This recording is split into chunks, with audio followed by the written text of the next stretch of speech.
In addition to that, and certainly everything Mr. Cuthbertson said is accurate, but in addition to that, these are serious charges, and these cases are not run-of-the-mill cases, and we need to take our time and be certain about what we're doing, and we check and double check the charges were discussed by a number of career prosecutors with experience in fraud as well as in public corruption, and we wanted to get it right. And I'm more interested in being accurate than being quick. In regards to EPISD, there are no, no names under that yellow bubble there. What is the situation with EPISD? Was there an attempt to bribe and it was not accepted, or?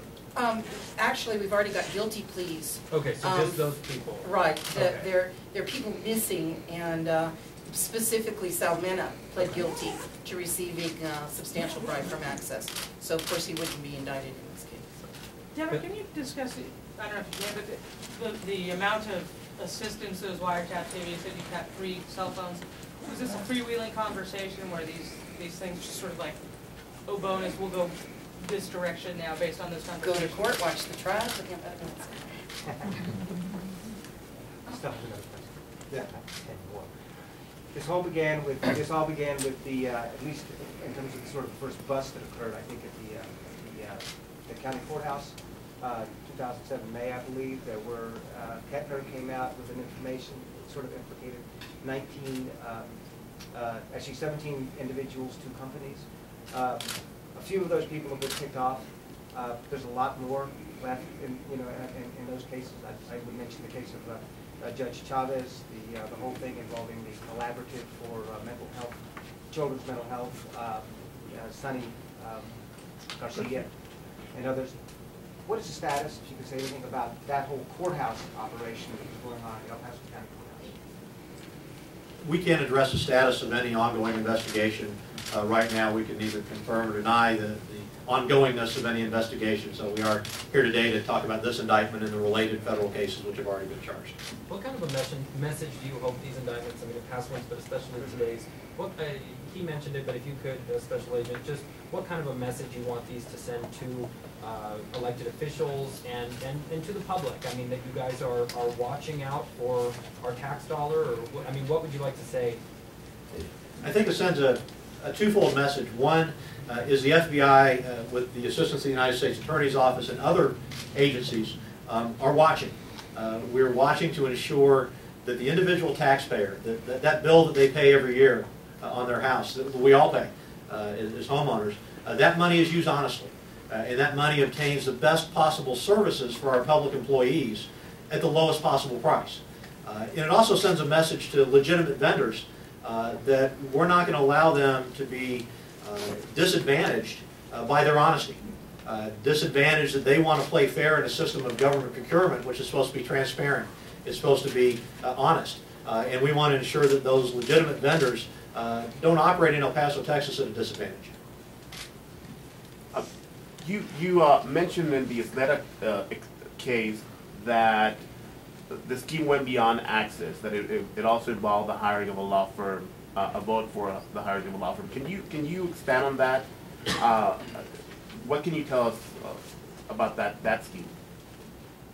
It was very much very similar to the access scheme, which was to secure votes of trustees of the independent school district, independent school district to vote to provide legal services contract to a specific law firm.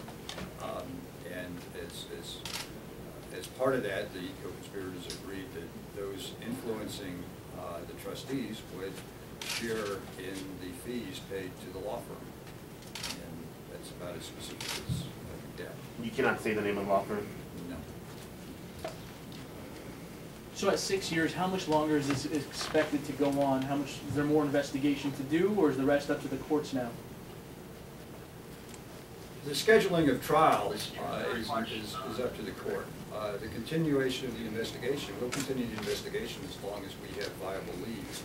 And it's not unusual in cases such as this that when the public or others, perhaps honest servants, public servants, hear these indictments, it triggers their memories and emboldens them to come forth and provide information to law enforcement, in this case the FBI, and we will work with the FBI to follow those leads where they will take us.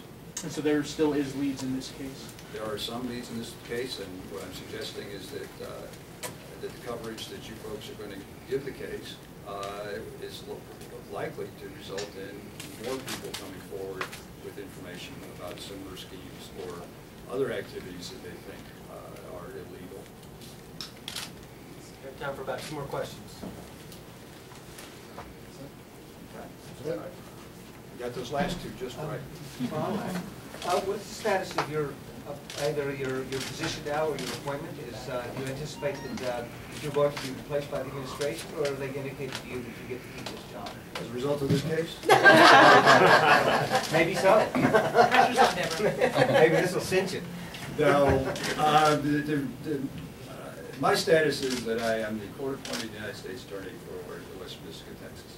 I was previously appointed by the Attorney General, and that's a 120-day appointment. When it expired, the courts of West Michigan, Texas appointed me to be the United States Attorney. I will be the United States Attorney until the presidential appointee walks in the door.